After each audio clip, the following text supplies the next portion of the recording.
So, I've been talking about Project Zomboid for a while now, and how NPCs can change and influence the game, and how it's played, and the variety and dynamism that they can add to the game. But today I want to stop and think about exactly which type of NPCs should even be added into the game, and how they should behave and interact with the world and the player around them. So with that being said, hello everyone, welcome back and welcome to my channel. If you are new here, be sure to like the video and subscribe for more videos like this.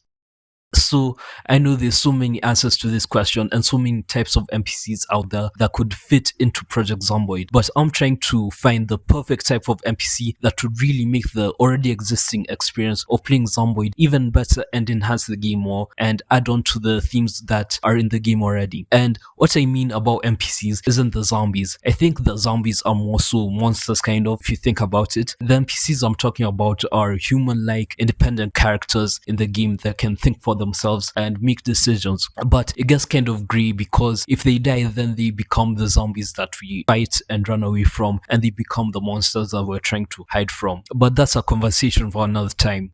So let me just get into what type of NPCs I think would fit into Zomboid and not fluff the video with nothing buggers and just things that aren't relevant. So taking from popular zombie media and post-apocalypse games like The Walking Dead TV show and the Fallout game series, I think there could be a mix of a little bit of both aspects from the various NPCs we encounter from the Fallout games and the survivors we see in The Walking Dead. With The Walking Dead having survivor groups in the show, each with their own sort of style or theme and way of living and surviving that they follow. I feel that either making similar survival groups in Zomboid or having NPCs with certain traits which complement each other form groups to survive could add a layer of dynamic gameplay to the game and a reason for players to interact with the NPCs.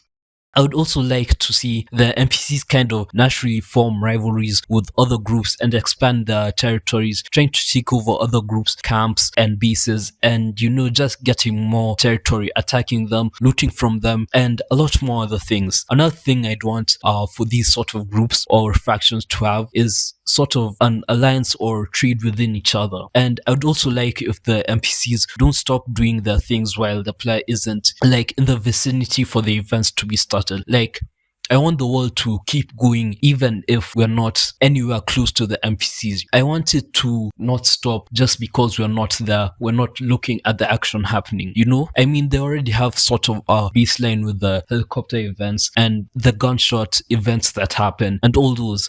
So I think they could just sort of implore that into the game and just implement it and just make it so that happens somewhere around the map, but now with NPCs, and that it just doesn't stop. I want it so that every time I'm in the game, no matter what part of the map I'm on, that an NPC or group is always doing something, whether it's a big raid on another group, trading resources with each other, a power shift happening, a new group forming, or whatever. I just want to be able to walk in on the action happening or receive the aftermath or be able to disrupt it from happening in the first place.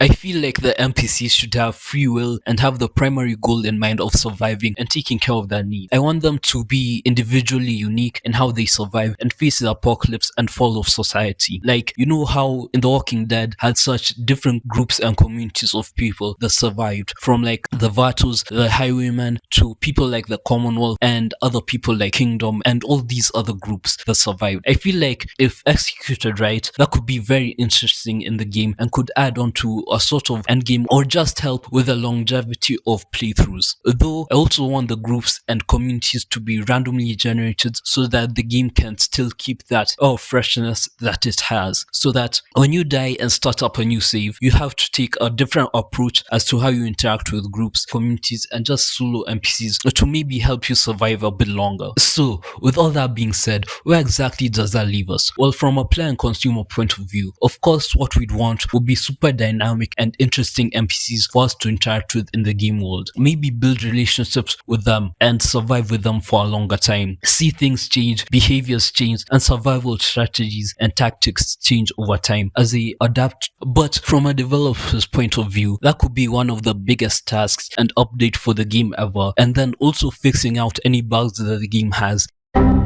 and how all these new systems could work together with the pre-existing ones. You know, trying to make sure that the players haven't waited all this time for something that was promised for so long to turn out to be, you know, just a half-assed update and just not live up to the hype that people have put into waiting for NPCs. So it is kind of quite the pickle. But what do I know, man? I'm just a variant, and that's all I have to say about that. So if you did enjoy the video and want to see more like this, be sure to subscribe and like, cause it helps out a lot, and you know, it just helps with motivation and stuff. So yeah, thanks for watching, and I'll see you guys in the next one.